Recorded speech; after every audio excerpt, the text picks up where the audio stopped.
Hi everyone, I'm Glenda with SureFit Designs, whimsically known as Glenda the Good Stitch. Today I'm going to be talking about the cover stitch machine. You know, a while back we'd released a video on the Janome Cover Pro 1000 CPX, and that was shortly after I'd gotten the machine. Well, since then I've sewn a number of projects, and you folks have asked for more videos on sewing with the cover stitch machine. And so today I'd like to just focus a little bit more on hemming techniques and preparation of the hem. I've sewn a number of garments from t-shirts to leggings to the slim leg pants, and of course learned a lot along the way. So let me share some of that with you. I would like to begin with just a quick review, and here I'd like to talk about getting the hem prepared. When you're stitching with your cover stitch, on the inside, if you want the cover stitch to actually span the edge of the hem allowance that you've turned up, then this is one way to do it. First of all, the pressing of your hem allowance is extremely important. I can't emphasize that enough. If it's a 1-inch hem, that's exactly what you press up all the way around. And so please make sure that you're measuring during your pressing technique. And then on the cover stitch machine, as I mentioned in that previous video, there are attachments, one that you can attach on here, and it will set the exact hem allowance width for you. But what I also just use is a piece of masking tape here to establish the distance between where the needles are going to span to the edge of the folded edge of the hem allowance. And so for instance, when I take my seam gauge and just slip it in here, where the middle between those two needles, that's actually at 1, so right to the edge of my tape is 1 inch. And that's exactly what I've pressed up the hem allowance on this sample. Now I am going to be sewing with just 2 needles rather than the 3, and I'm going to be sewing with the wide cover stitch. And you're going to take your fabric so that you place it with the inside or the hem edge underneath. And so now your folded edge of the fabric is right against that edge of the, in this case, the masking tape. And because I'm working with a knit, and I haven't done any kind of stabilizing on the inside of that hem, it does mean that I wanted to do a test ahead of time, because sometimes when you're using these wide needles, your looper thread can actually take the two top threads and pull them together if you've got too much tension on the bottom. So one of the things that I did was I reduced the tension on the tension dials for both the looper and for the thread, the needle threads. And so now what I'm going to do is just roll the needles down into position with the hand wheel. Always make sure you turn that hand wheel towards you. And I'm going to lower the presser foot. And again, I would encourage you, if you haven't watched the first video that I did, it talked about the threading of the machine, the looper, and the needles, and it is a very valuable video to watch. And so now I'm just going to go ahead and get started and stitch this little sample for you.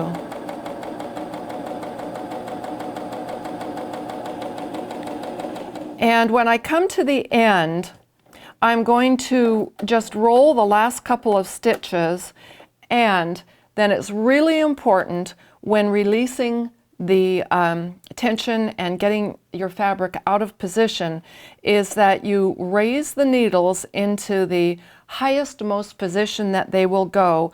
Don't let the next revolution of the needle coming down begin.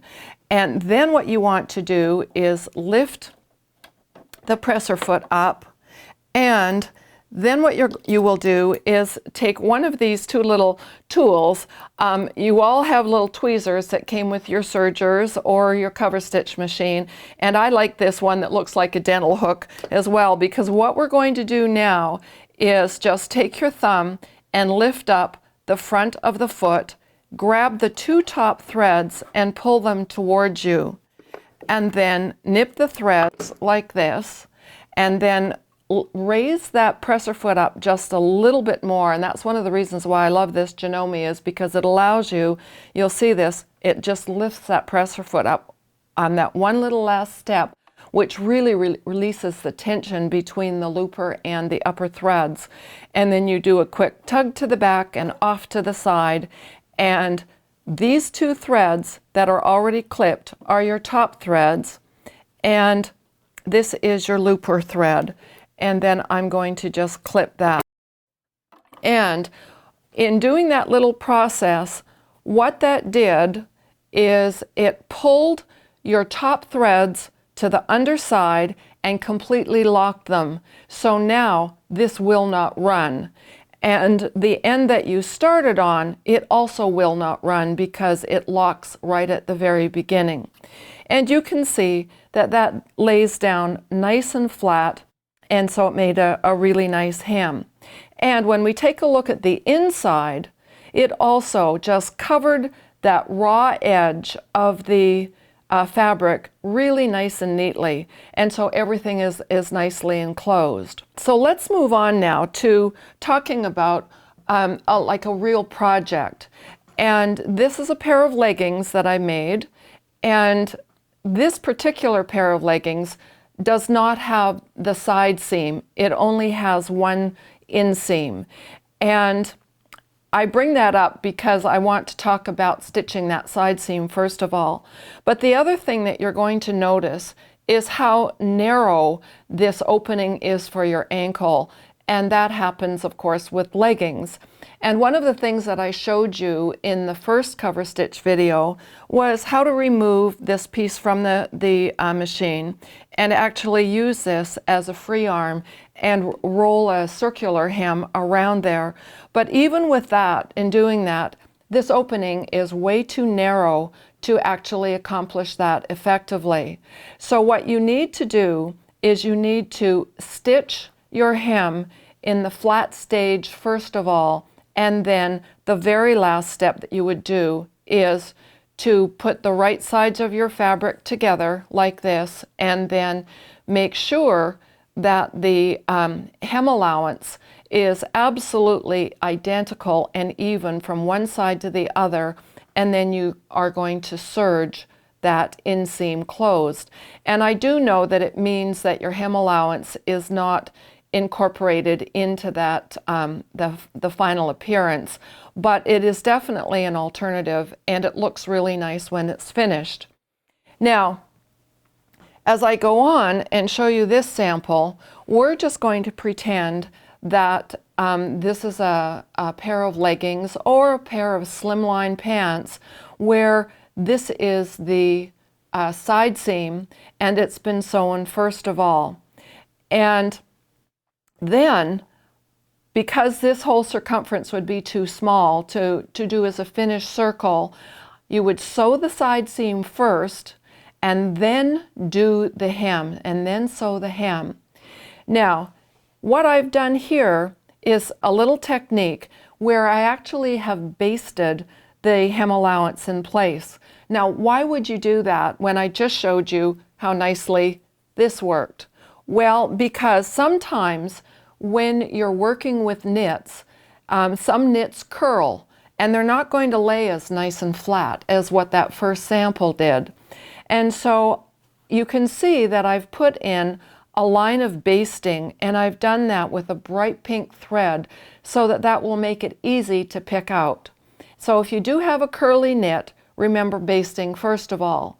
Another option that you could do is take a piece of this hemming fusible web. I call it Stitch Witchery, and I know that there's other names like Heat and Bond, but you could lay a piece of that down first of all, bond the hem in place, and then come back afterward and do your cover stitching. And so with that basting in place, then I would just take this to the cover stitch machine, and now I'm going to center the basting right underneath the center between the needles.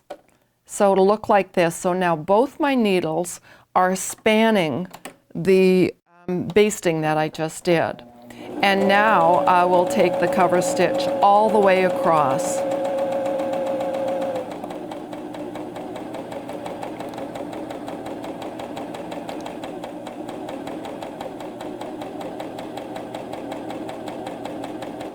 And once again, do that same technique of raising the needle. I'll do one more revolution. Raise the needle to the highest position, and then lift the presser foot. Take your tweezers or your other little grabber, pull the top threads, lift the front of the presser foot up, pull your threads, and then clip, and then one more, lift up to the highest position, tug to the back and off to the side, and there you have finished that hem. And I went a little bit crooked there, but if we look at the first beginning part of this, that was nice and straight and even. And as we look at the inside, that completely covered the raw edge. And this is actually something that I would take out and redo because I went too crooked there. But you can see by putting in that basting that now all you need to do is come by, release the basting like this, and take it out, and it's not been stitched on, so it's easy to release that basting and remove it. And if you do the basting in a different color, then it makes it really easy to see it and remove it. I want to show you a pair of slim leg pants that I have just recently sewn, and I hope you can see this even though it's in black. There is the cover stitch on the hem allowance, and this is an example where I stitched the side seam of the pants first of all, and then I did the hem allowance with the cover stitch machine. So there's the enclosed seam of the side seam, and there is the inseam, which is the last seam that I did. Now you're going to notice here that there's a little bit of fabric left over after the cover stitching was done. And so I'm going to show you this technique as well. And I've set up this sample right here. Now this is a technique that you would use if you have more seam allowance, or more hem allowance, should I say, than what you actually require. And so I planned this with the layout of the pattern so that I would have a little bit excess here so that I could then stitch the hem allowance and then trim away what I don't need. So in this one, I did a hem stitch, the cover stitch, approximately 1.25 inches away from the center of the needle span. So I'm just going to release this, and I'm going to remeasure with my seam gauge, and I'll just put the 1.25 inch mark directly underneath where the center of the two needles is, and then I'm going to lay down my masking tape one more time, and now I'm 1.25 inches away from the center span. And again, you're going to take it with the right side of your fabric face out and your hem allowance on the inside, and I'll put the needles in the down position like this and start sewing.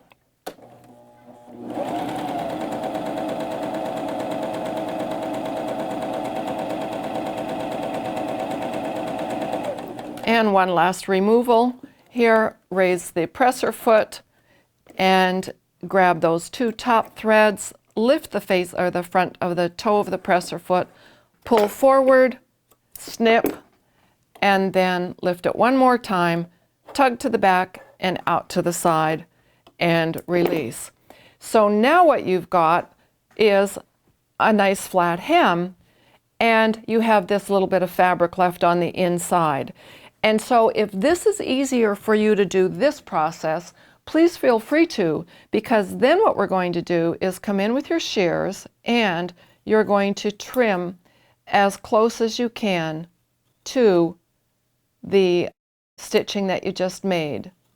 And this works with a knit I wouldn't recommend it with a woven fabric though, because a woven fabric is going to ravel, but with a knit you know that it's not going to ravel, so it's an absolutely acceptable way to work with the cover stitch on a hem allowance like that. There's going to be one more video on working with your cover stitch machine, but I will cover that in the next lesson.